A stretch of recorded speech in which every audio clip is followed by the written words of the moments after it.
Hey folks, Nev here. As you can see, I'm wearing a little bit of a raincoat. That's because it's raining outside and we are supposedly getting a really bad storm in a few hours. So I had to run to the office, and while I was over there, I figured I'd run some errands, stop over to a store because I've been missing some food, and I gotta show you something. So I'm excited. So this is like the rare kind of bread that I can have. And I've been missing bread because, I found myself really wanting like a sandwich or peanut butter jelly. And you can't, I've been trying to like mix it and stuff, but it's different. So I'm excited because they actually had this stuff. It comes from Europe, so it's like nearly impossible to find it on a typical day.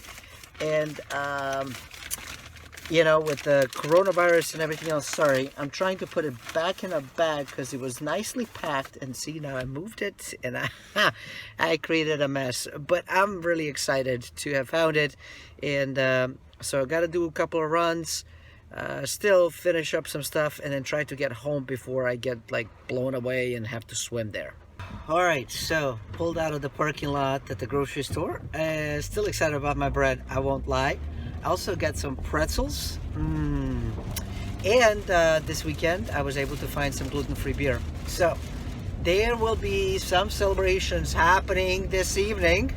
When I get off work, I will watch a movie and I will eat my gluten-free pretzels, and I will have my gluten-free IPA beer. Thank you very much.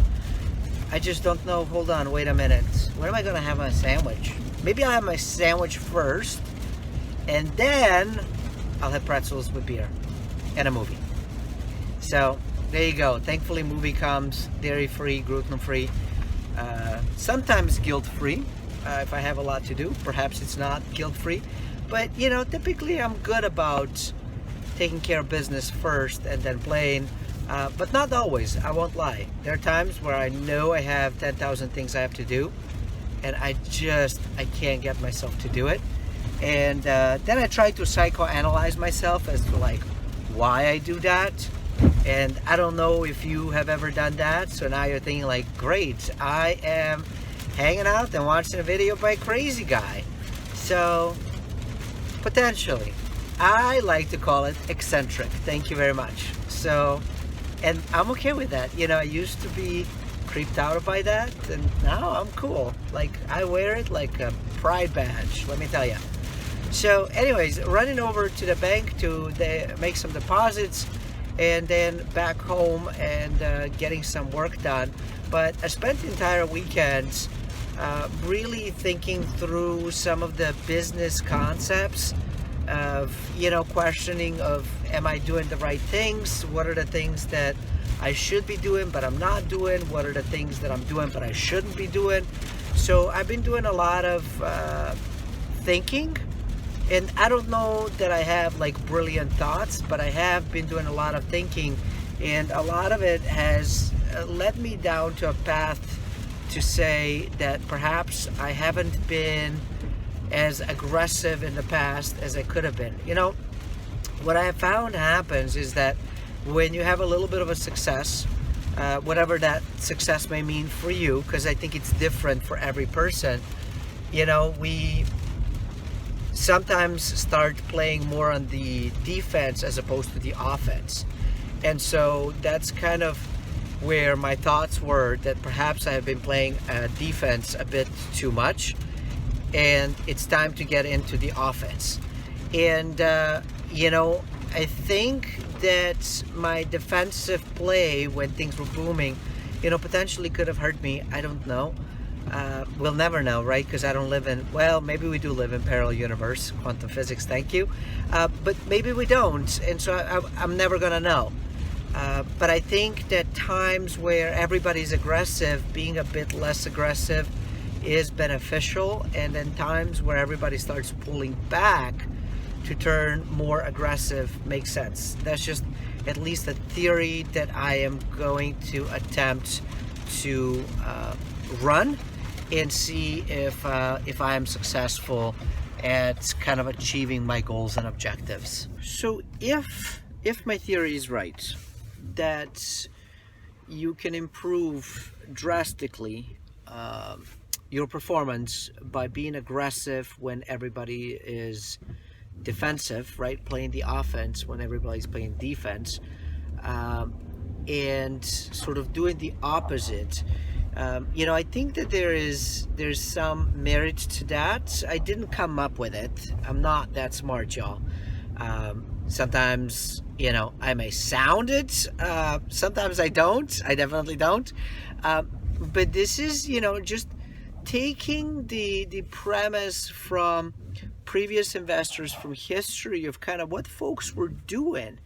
And, when you watch any person that is massively successful, they didn't follow the crowd, number one. Number two, they were doing things that other people were not doing when other people were not doing them. Number three is, they would sort of pull out faster than other folks and jump in sooner than other folks. So, they always seem to be sort of one head a step of everybody else. And that's sort of the idea that I think makes sense. It's sometimes it's called also the contrarian style of investing, which is basically you do opposite of what everyone basically tells you to do. So if everybody is selling stocks, you buy stocks. If everybody buys gold, you sell gold.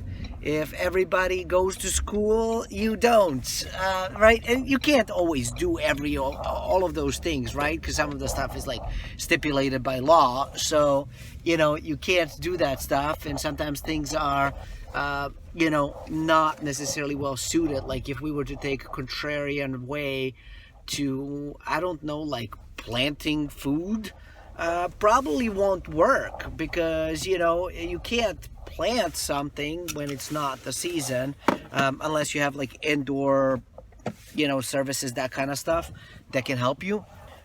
But I think for many things, you can still do that. And when it comes to investing, it's, I think it's absolutely possible to do it. And so, I did that live thing on Friday, and it was really fun. And I think I might want to do it again.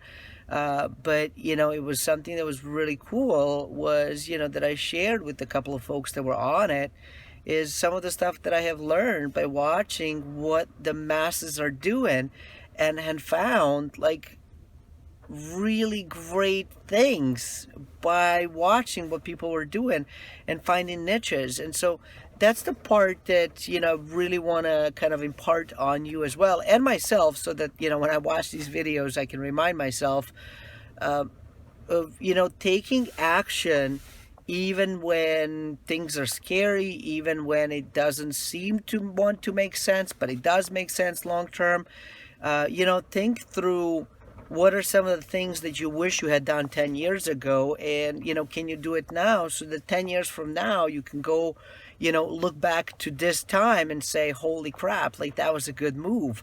So that's kind of the stuff that I really am focused right now is a lot of really deep thinking, a lot of reflection, a lot of like what if, right? Like running the what if math scenarios and sort of, problem solving and that kind of stuff that is very personal to my life.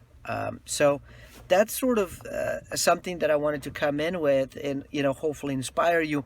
So my trip has ended, if you can't tell. And so I'm excited. I keep looking over here because that's where the goodies are. So I'm going to go and, get some work done, eat a sandwich, maybe two. And I will see you next time. Until then, stay forever money blessed. And do remember, you are only one deal away.